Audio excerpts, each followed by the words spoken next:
Instagram saking Mbak Eka Prihatiningsih kang pidalem saking Sukodono Seragen Kasun Jumeneng mengarak mayun sinarengan kanca-kanca Pratamanada Sanengguyung Kusumanada Audio Brahma Dita Multimedia Live Streaming.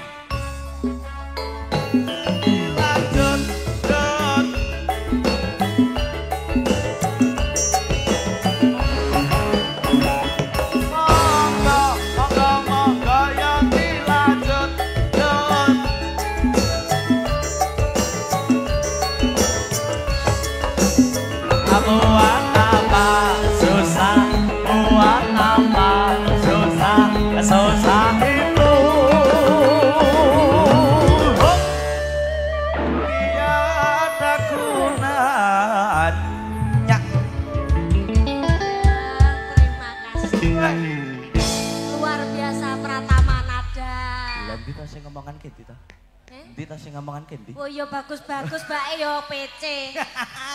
Kaja kaya mangkono kok. Lho kudune awake dhewe iki ning kene kudu menjaga solidaritas. Siap. Nyatane lho ya. Aku karo awakmu ora kencan, klambine iso padha. Padha sarimbitan. Sarimbut piye ta? Saribet kok. Lah sarimbet kene rambutnya prabuta. Oh iya bener. Klambine awake dhewe abang. Tegese ayolah bangkit. Awake dhewe generasi muda to. Kon nedenge 17 Agustus, ayolah bangkit menjadi generasi muda yang sangat rada rene nan. Omonganmu mau piye? Omonganmu mau piye? Ayo bangkit. Ya rada rene, Aku mbok kan ning kene. Aku tegese iki mbok kira aku rong adat. Aku ngono pawakane Klaten. Ceper. Oh iya. Betul. Nek pane mobil-mobil ngono kan dimodifikasi, diceperke. Kaya ngene lek uncek kae. Apa? Kaya ngene lek uncek. Oh iya ngono kae. Oke dikei ora ke ora diceperke. Ora lah kae piye? Ning sikile disembung. Dadak ning ortopedi jae, nek arep nyopir. Nggih, Mbak Eka. Nggih, Mas Udin sedunia. Alhamdulillah. Bener. Niki aku bareng artis televisi kondang fenomenal Udin Senudin sedunia. Nek dhisik ning Jakarta ning televisi saiki MC. Wong yo kanan ndek iki corona ra payu syuting. Ora payu syuting ya. Lah ya.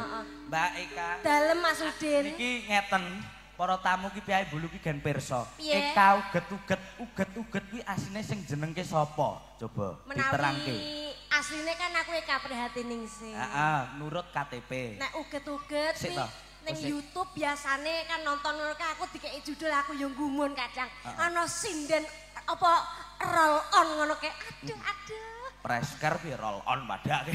Sik to, sing ngono kae lho. Cilik ngono. All run yo. Nek roll on iki lak obat kelek, Rexona kuwi roll on. Rexona kuwi karo. Aku apa kae all run ngono kae lho. All run. Lah kok anu diji kok saka jogete kok uget-uget. Tur wonge cilik dadi jinake Eka uget-uget. Pamane dhuwur kaya awakmu niku wis ora Eka uget-uget. Kayak kantrung apa Eka ulo apa piye ngono. Kantuk. Ya nek cilik uget-uget. Iya nggih. Mbak Eka Prihatiningsih. Iya. Ugi iki ditimbali marak sowan Pak sapa iki? Mundi dawuh panjenenganipun Bapak Sugeng. Nggih. Derek Mangayu Bagyo. Menika Mbak Ayu Anita Rahmawati. Kalian Mas Bagus Bayu Prasetyo.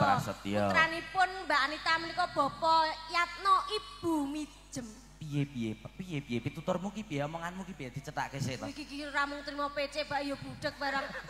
Nek caci omongi gatekno. Ya ndang coba balen ana piye? Mbak Anita Rahmawati mau tuwek budhek sodok blosor kok malah. Iya. Karo cah semeter kotore kalah dah. Ndek ngantek dadi sia-sia wae. Mbak Rayu Anita Rahmawati sekalian Mas Bagus Bayu Prasetyo. Mbak Anita menika putranipun Pak Yatno kalian Ibu Mijem. Kok ya roh? Ya roh to, ana kene iki lak RT 2 RW 8 Mbulu Kabupaten Sukoharjo. Pinteri kok roh? Roh to. Pak RT-ne sapa aku ngerti kok. Sapa jenenge Pak RT-ne coba? Pak Sukadi. Walah, napa nggih Pak? Bener. RW-ne aku ya roh. Sapa Pak RW-ne? Pak Timbul. Cah semeter kotorek pintere ra ram. Kotor ya disaponi kok iso. Terus sapa neh? Pak Bayan sing kulanene dadi MC aku. Pak Bayan iya sapa? Pak Kabul. Pak Kabul ki ya pirsa jenengan. Iya. Elok tenan. Lah. Ya iya. Ngamuk to terusane. Iya. Pak Lurah aku ya ngerti. Pak Lurah sinten Pak Lurah asmane Pak Widodo. Kok ya jebles pinter mencah Sukodone ya apal wong priyayi kene. Ero apa menika Pak Lurah sing Pak RT sing tukang masak kene aku roh. Tukang masak ki roh. Lah Yuti wi. Heh? Yuti. Bu Harti. Leres. Bu Harti CS sing tukang masak. Ya. Semeter kotor pinter ra jamak-jamak. Wah aku sowan rene iki udakara wis Pak kaping ya pisan iki. Ngono kok dadak di nganggo Mbok menawa aku lali. Ning nek aku ning Sukoharjo kene ya awet-awet wis bolak-balik Mas. Heeh, bolak-balik. Anu kirim galon tadi. Lewat ngarepan kono wirawiri ngono. Tak kira ki arep nyanyi apa piye. Ya kirim galon. Mbak Ika. Dalem Mas Udin. Niki siang kalenggan ugi karawan Pak Bayan. Pak Bayan ugi rawuh. Niki boten ateges MC kok lancang utawi nglancangi nek kaya seragen pakurmatan. Leres. Sak niki kemawon mengke ndak selak kondur panjenenganipun. Nderek jawuh. Ya, sing ngaturke jenengan. Pak Bayan. Pak Bayan, Pak Surono. Pak Surono, Pak Kabul. Jare apal kiyaine, kudune ya ro sing ndi. Ngerti to masa karo Pak Kabul kok ora. Sing ndi coba? Ngerti to. Sing ndi? Ndi ora? Sing anu kok. Nyon sewu Pak Kabul. Ha iki Mbah Kasdi kok kleru. Niki. Sing ndi? Mbah Kasdi barang kok celuk kon bawa. Oh, nek anu nggih menika Pak. Sing padha-padha abang kali kula. Lah katane nek wis dadi jodoh ki pancen kudu padha ngono lho. Abang ngene iki lho kambine punya. Aku ki nek bayangke umpama dadi bojone Ika ngono udah piye ya. Sing lanang dhuwur, sing wedok semeter kotor, anak-anak anak truwelu kae. Cuwili. Oh nggih, Pak Kabul mbok menawi panjenengan katuran jumeneng monggo dhuwit kalih kula. Mengke foto wonten mriku. Nah, Pak Kabul badhe nganu foto. Oh, foto. Nggih, mengke foto diupdate-ke nggih Pak celke tembok. Nek engko kowe Udin tak foto. Heeh. Tak gekke buku. Buku Yas. Lambene kae. Nggih. Foto Dek nggih iki Pak. terbelos saiki Yasin. Nggih. Lengkap Pak. Ya, makasih. Monggo Pak. Anu Pak Kabul. Kunaya pangkanti kebukirukanmu yo angrangin. Jan MC yo ana Pak. Aku cek ngeling-ngeling nemu dit iki mau. Wah. Ngeten iki to. Udik. Oh niki udik-udik. Udik nek saweran kala wau nggih Pak. Saweran kala udik-udik. Nggih, nggih. Tumplak punjen. Tumplak tumplak punjen. Nggih, menika dados berkah. Rencang kula nggih nate bersaksi ngeten iki biasane entuk berkah saking anu nggih tiyang gadah damel ngeten iki. Mula iki mau tak alap berkahe muga-muga entuk ku MC iso laris tak jipuk. Amin. Niku pun dadi bukti kok Pak. Nggih rencang kula niku lak gadah toko. Ngeten iki diklumpukke terus dibetot ing toko. Sesuk tokone didol Pak.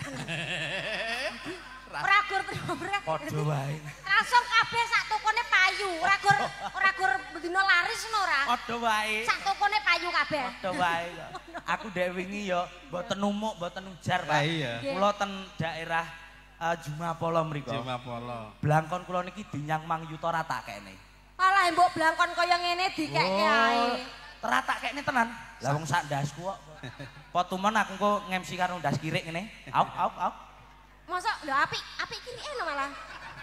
Arep munggah kanggo ya. Tapi iki ben ketok beda ngono lho. MC kan wajah manusia wis biasa. Wajah kirik pisan-pisan. Mbak. Lho, apik apa mboten? Lho, apik sesuk arep dirica-rica Din. Mbahmu Rica Basas menganmu. Baik Kak. Pak Kabul. Nggih. Nggih, Mbak. Pakurmatan panjenengan kula tampi matur nuwun. Nggih. Ning kula niki asli tiyang mriki. Nggih. Niki ya kayane kurang prayoga wong pengen mirsani Mbak Eka karo Mas Udin. Nggih. Mosok aku sing kon muni-muni kan nggih kurang prayogi mengke Mas Udin mawon kula pun wau dalu pun sak wengi nonton. Lho gur nonton ning sing diantuk-antuk piyai mriki niku swanten panjenengan. Pun. Bawanipun Pak Bayan. Pak Bayan, Pak Surono. Nggih. Mas aku nggo jenengan pakurmatan. Bawa mengke duet kalih kula kalih Mas Udin boten menapa langkung prayogi. Langkung prayogi. Nggih. Betul. Ya pun gandrung Pun napa anu ngaten mawon nggih. Iki mau ndak wedi aku MC ku rapayu tak kekeke jenengan. Ah separo-separo nggih. Ah Nggih, matur nuwun. langsung mawon kalih Mas Udin nggih. Ngapunten. Oh ngaten. Nggih, Oh ngaten. Nggih, lah masalah ini iki Wis kulino ngrungokke kula yen muni-muni ngaten. Mboten ngaten Pak Bayan menawi wakil nggih enten. Nggih, siap. Nggih. Cah semeter kotore wani njaluk Pak Bayan lho itu. Elok terang asem kok. Ada wakil guru parkir ngene tok. Wakil biasane 50.000 Pak Bayan. Ka, Eka. Lah, Umpamane 3.000 iki nek neng pom iki guru iso nguyuh. heeh. Nek 50.000 kan lumayan ya to. Alah Pak Bayan ku lho, alah ngono. Allah. Oh, wis cair to. Ngono. Piye? Kula niku wau ampun dianggep guyon to. Oh lah, mbahmu kuwi aja dianggap guyon. Ampun Sebrono kok. Seda, ampun dianggep tenanan. Ah, baik kae. Wah, saking Pak sinten? Wah. Wis tuwek ya galak-galak Dede. Ngersake kijing miring karo gala-gala. Wah, lah ya Elok, iki lho. elok. Piyai nek luwes ki ora ninggalke lagu sing modern, Betul. lagu klasik ya tetep Tetep dieling-eling, gawa. tetep gawa. Matur nuwun. Ora kok Nggih. Mbah Kakung kok njaluk lagu galak-galak kok gaene nyanyi ta kuwi. Lho nyanyi, biasane nek piknik ki ning nggon TV sing enek lirike kae kok. Lah. Merung nyemoni kaya nang kepukus ae. Waduh, lho ngerti setane barang. Bayo. Elok tenan bae. Matur mbah nuwun. Wah, yo. Nggih, nggih. Nggih. Nggih, nggih. Awet sehat didongakne Kak. Matur nuwun. Lah iki nganoi Pak Sugeng kok gak pekewuh nek ngene. Lah. Oh Pak Sugeng nyangoni awakmu kok Sukodono tekan kene Iya, kok iya. ya rumah sak. Ya. Ki Pun bawani riyen Bawani. ingkang mat-matan nggih. karo para kadang besan tasih sami lenggah Mas Siap. Udin. Nggih. Duh wong asu, duh wong asu. Astagfirullah. Duh wong ayu. Kok iso duh wong kakus. Bagus. Wong Kakang Mas sing paling bagus ki tak singkat kakus. Oh iya. Dadi Udin kaya kakus. Ya, wis boyak kene. Mbok sejarah apa ya. Iya. Coba awake Mas. dhewe sambung katresnan lumantar tetembangan dandang gula Sidoasih ya ta? Nyidam sari pas dasih. Monggo manut. Ya, nggih. Nyidam sari, Mas. Iya. Engko Mbak. Kowe anu ngrayu aku, kok terus aku ya semono uga. Aku Ya. terus gandreng kowe. Oke. Apa nek gandreng? Gandrung. Gandreng iki mbok pajake barang ya, Heeh, nek gandreng iki dikeyarit ya. Ya. Ya. Digandrung. Kok sik to, Kak? Kok satan, Kak? Oh iya. Kesehatan. Oh nggih, nggih. Nggih. Saya Mas Udin iki kawon.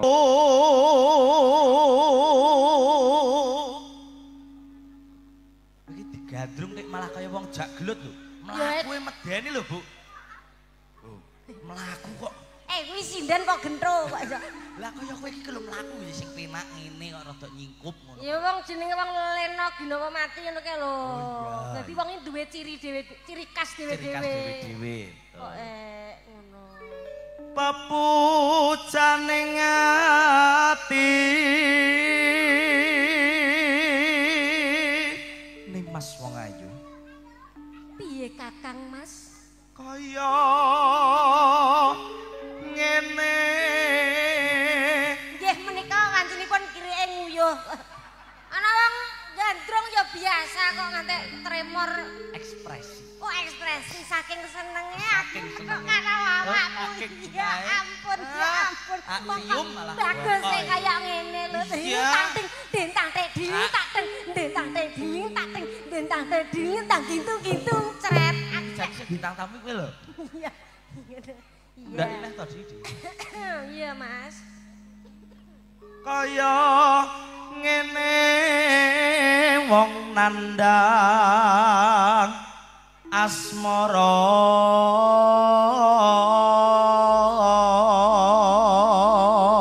oper Apa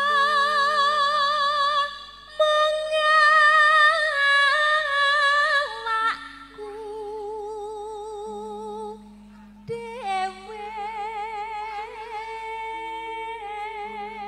aja digondeli aja digondeli sing gondeli kowe ki lho sapa?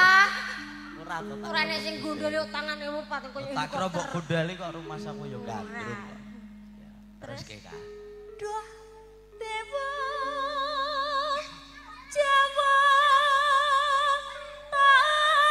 Ageng welas sono mring wak mami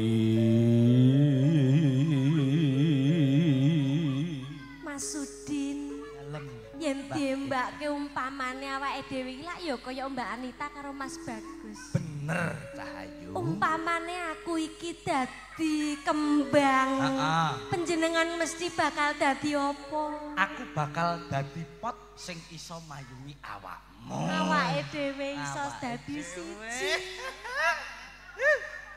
umpamane aku iki dadi kompor pun kakang dadi cerete Cahayu ben iso sabab apa ningkring setiap saat esok ningkring sore ningkring bengi kerokan lho lah pegeloke oh iya gak kesel ya gak kesel piye aku dadi kompor umpamane kendaraan apa aku dadi mobil ambulan iki sing dadi batang iki mayit iki aku rung kesusuk kah lah kowe dadi apa aku tak dadi sopire ben iso ngrenjal-ngrenjalke kowe ngono iya aku dadi sirinene ben iso wiu-wiu di hatimu aduh iya bacote piye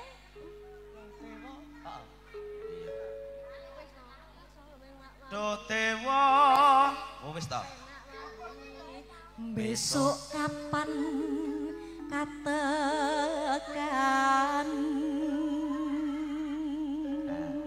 kan ngimbangi ka nah kowe mlaku ngono kuwi kata-kata kaya kodhok malah mbahmu kaya kodhok jejer lan wong bagus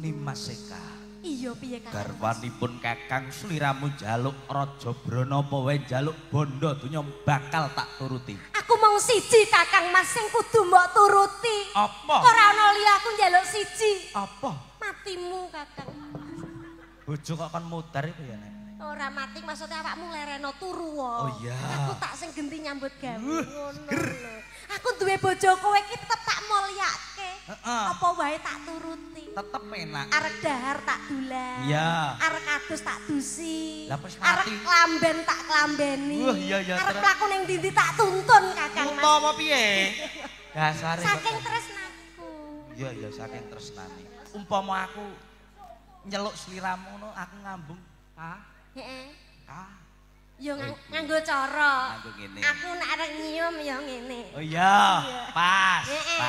Dadi nanti-nanti nggo bojomu nggo sepatu rodo. Ngene. Tak kuwaplok lho. Padake PLN wae di rumah aku. Yo ngono pas-pas wis to. Pas. Yo Kak. Terus kaya dhewe. Umpama sira nang kutha. Umpama nira nah kutha. Singgane Pak Bayu jebles tenan. Terus piye? Tanpa prau sasat sarat den Colodri.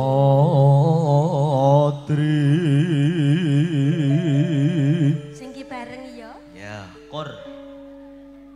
Nyidam sari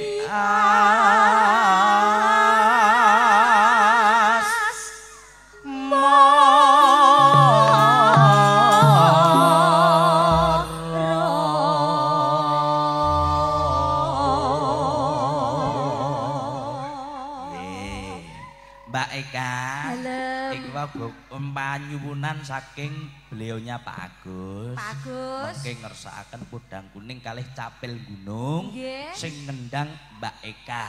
Ngaten. Nggih. Pak Agus ingkang pundi piyayine? Lah sing nimbali jenengan niku. Asmane Pak Sugeng iki.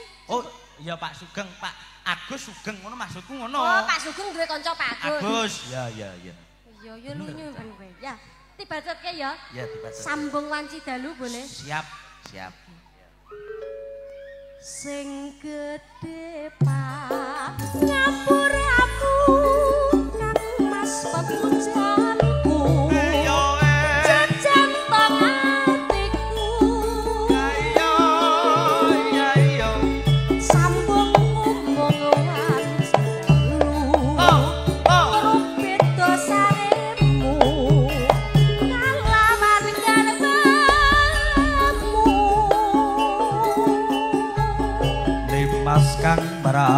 titisake more lestarine kabeh pirantine tan ana ingkang jaruwe ya mung akibate aku mung bayangke oh remu ing atiku iki yen banjur ngelingi bocah telu iki pomo tenan sida gati telu tak nganti ndika padha mati Mentah poyo yen to sida urip lan andika mesti bagya mulya jur lahir putri Sulistya kang bisa nyuwara dika salin sarata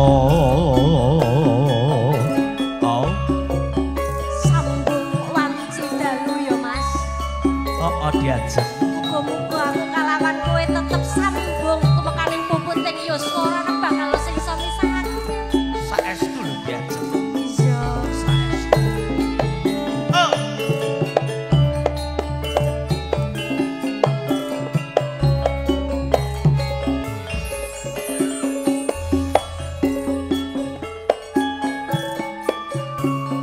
Sing gedhe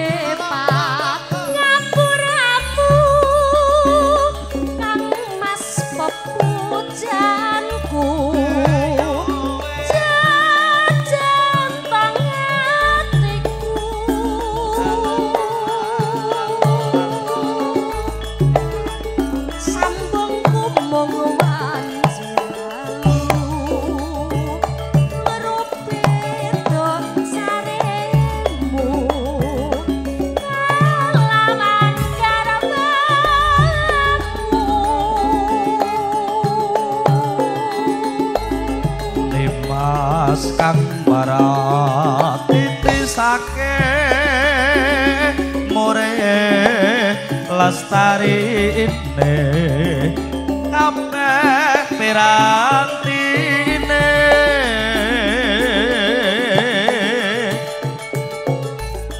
tan ana ingkang nyaruwe ya mung akibate aku mung bayangke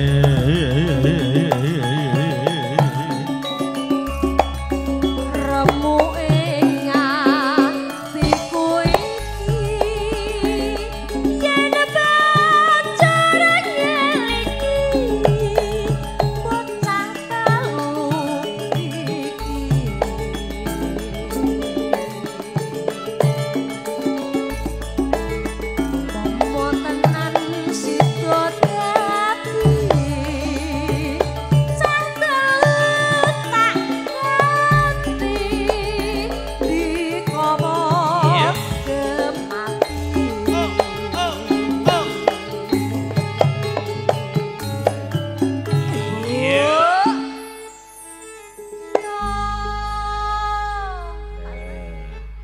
Pak Widodo. Pak Widodo.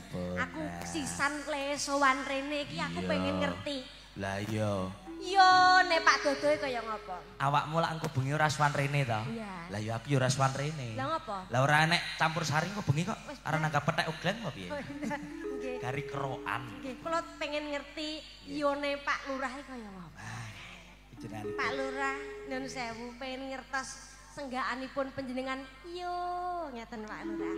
Sekedhik mawon Pak Lurah. Sekedhik mawon to Pak Lurah. Nek Pak Bayan pun biasa. Nek Pak Lurah ki lho iyone sepiro? Lah, ngeten. Iyo, ngeten nggih Pak Lurah. Setunggal kalih 3. Iya, Bayan. Pak Bayan mboten anu iyo. Lah terus piye? Buke ya wis karepmu kono Pak, ngono. Pak Lurah ra grem yo. Ora kersa. Nggih. Sekedhik mawon, Pak. Sekedhik mawon, Pak. Yo, ngoten. Yo, ngono. Setunggal kalih 3. Yo. Lah ngene terus bulurah ngene. Lah ngono lho, Pak. Oke. Bulurah ngono terus. Bulurah. Matur nuwun, Pak Lurah. Nggih. Elok. Bacotke. Bacotke. Awakmu. Iya. Giliranmu. Mendah kaya yen to sita urip lan andika mesti bagya mulya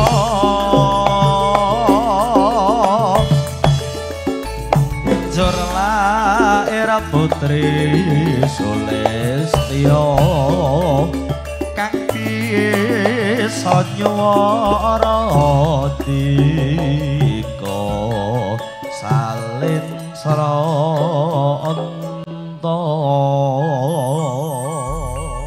luar biasa.